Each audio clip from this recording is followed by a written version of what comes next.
Hello friends, welcome back to my channel. ফিরে এলাম আরও একটা মজাদার রেসিপি নিয়ে। তো আজকে আমি আপনার সঙ্গে শেয়ার করব চিকেন কোপ্তা কারি রেসিপি, যেটা খেতে অনেক টেস্টি হয়। তো আপনারা পুরো ভিডিওটা অবশ্যই দেখবেন, আর ভিডিওটা ভালো লাগলে like, comment, share and subscribe করে দেবেন। আর যারা ফেসবুক থেকে দেখছেন অবশ্যই পেজটি ফলো করে দেবেন। এর জন্য আমি এখানে বোনলেস চিকেনের কিমা নিয়ে নিয়েছি, একদম মিক্সিতে করে নিয়েছি। এবার আমি এর মধ্যে দিয়ে দেবো কাঁচা লঙ্কা কুচি, পেঁয়াজ কুচি, আদা রসুন বাটা, ধনেপাতা কুচি, একটা ডিম ফাটিয়ে দিয়ে দেবো, স্বাদ মতো লবণ দেব, হলুদ গুঁড়ো, লঙ্কার গুঁড়ো, জিরের গুঁড়ো, গরম মশলার গুঁড়ো দেবো একটু। এবার আমি সব কিছু ভালোভাবে চামচের সাহায্যে মিক্স করে নেব।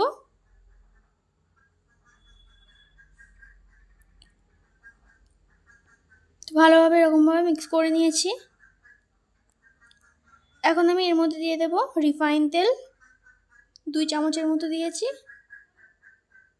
এবার আবারও আমি আরেকবার ভালোভাবে মিশিয়ে নেব। এবার আমি মাখানো হয়ে গেছে, এবার হাত দিয়ে একটু এরকমভাবে লম্বা লম্বা শেপ দিয়ে নেব। আমি এরকম শেপ দিচ্ছি, আপনারা আপনাদের পছন্দ মতো শেপ দিতে পারেন, আপনারা গোলও করতে পারেন। এই যে এরকমভাবে আমি এবার প্রত্যেকটা শেপ দিয়ে নেব। তো সবগুলো আমার বানানো হয়ে গেছে। এখন আমি এগুলোকে ভাজার জন্য একটা ফ্রাই প্যানের মধ্যে তেল দিয়ে দেব।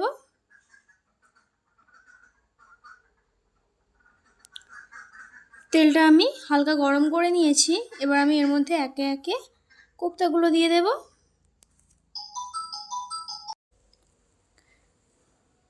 একে একে আমি সবগুলো কোপ্তাই তেলের মধ্যে দিয়ে দেব।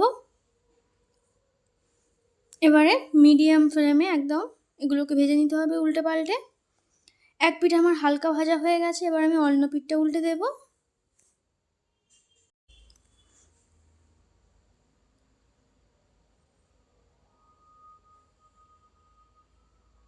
তো কোপ্তাগুলোকে আমি এরকম লাল লাল করে ভেজে নিয়েছি।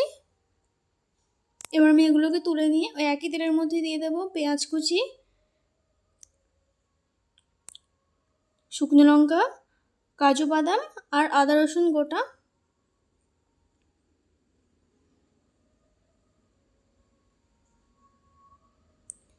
এবারে একটু নাড়াচাড়া করে এই সবগুলো মশলা একটু হালকা করে ভেজে নিতে হবে।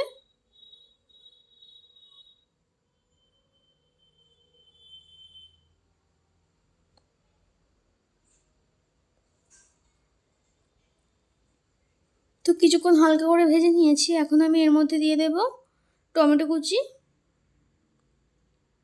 এবার টমেটো কুচিটাও এর সঙ্গে ভালোভাবে ভেজে নেব।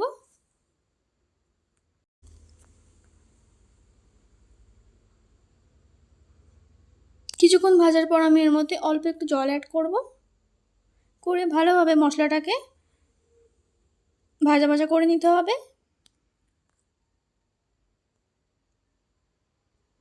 তো মশলাটা আমার একদম ভাজা ভাজা করা হয়ে গেছে। এখন আমি এটাকে তুলে নেব, নিয়ে মিক্সিতে একটা ফাইন পেস্ট তৈরি করে নেব।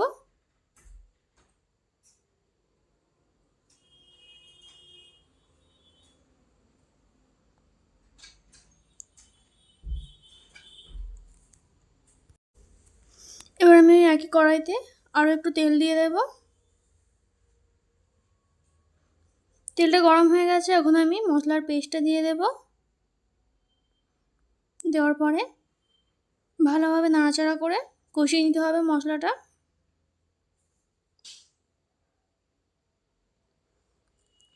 কিছুক্ষণ কষানোর পরে আমি এর মধ্যে দিয়ে দেবো অল্প একটু হলুদ গুঁড়ো, স্বাদ মতো লবণ দেব। এবার আমি অল্প একটু জল দিয়ে ভালোভাবে মশলাটা কষাবো।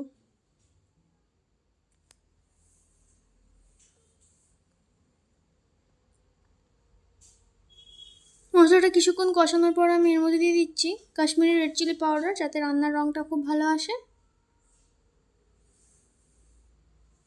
আবারও আমি নাড়াচাড়া করে মশলাটা ভালোভাবে কষাবো। এবার দেব অল্প একটু চিনি,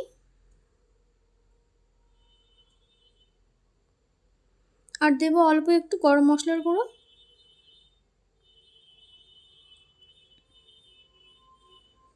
অনবরত নাড়তে থাকতে হবে, নাহলে তলায় লেগে যেতে পারে। এখন আমি এর মধ্যে জল দিয়ে দেব।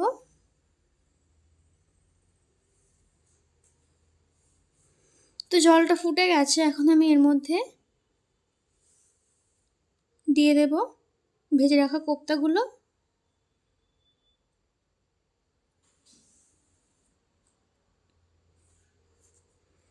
এবার লো টু মিডিয়াম ফ্লেমে কোপ্তাগুলোকে রান্না করে নিতে হবে। কোপ্তাগুলো দেওয়ার পরে ঝোলটা ভালোভাবে ফুটে গেছে, এখন আমি এর মধ্যে ধনেপাতা কুচি দিয়ে দিলাম। নামানোর একটু আগে দিয়ে দিচ্ছি 1 চামচ ঘি।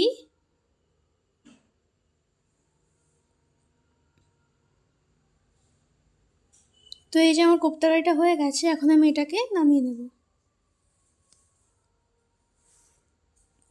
দেখতে পাচ্ছেন কত সুন্দর দেখতে হয়েছে, খেতেও কিন্তু দারুণ টেস্টি হয়। ভাত, পাওয়াটা, লুচি যা কিছুর সঙ্গে খেতে পারেন, দারুণ লাগে খেতে। আপনারা অবশ্যই একবার বাড়িতে ট্রাই করবেন, আর ভালো লাগলে like, comment, share and subscribe করে দেবেন।